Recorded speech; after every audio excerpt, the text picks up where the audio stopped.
এখন সময় ওই বিকাল 5:30 মতো একটা শাড়ি পরে রেডি হয়ে গেছি। ওই দিন ছিল কবিগুরু রবীন্দ্রনাথ ঠাকুরের জন্মদিন। তো সেই উপলক্ষে আমার বাড়ির ঠিক পাশেই এক দিদিভাইয়ের বাড়িতে এই রবীন্দ্র জয়ন্তী পালন করা হয়। তো আমরা এখন দিদিভাইয়ের বাড়ির সামনে চলে এসেছি, আর এখনও পর্যন্ত অনুষ্ঠান শুরু হয়নি, তাই আর কি সবাই মিলে বাইরে একটু গল্প করছি। রাজকুমারী লাগছে।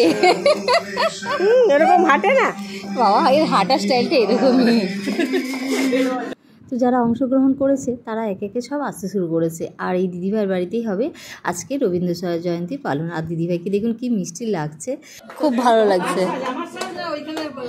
ওটাও হয়েছে ভালো, আর আপনাকেও তার সাথে বেশ সুন্দর লাগছে। এই দিদিভাইয়ের হাজবেন্ড, মানে আমি দাদা বলে রাখি, যাই হোক উনি এই অনুষ্ঠানটা আয়োজন করেন। যাই হোক দেরি না করে চলুন ভিতরে যাওয়া যাক, এবার অনুষ্ঠানটা বোধহয় শুরু হবে। কথা তো আপনাদেরকে বলাই হয়নি, এই দাদা না একটা গানের স্কুল আছে যার নাম হচ্ছে সপ্তসুর। সপ্তসুরের ছাত্রছাত্রীরা আর থাকে আমার পাড়ার বাচ্চারা, সবাই মিলে আমরা এই দিনটাকে খুব ভালোভাবে পালন করি।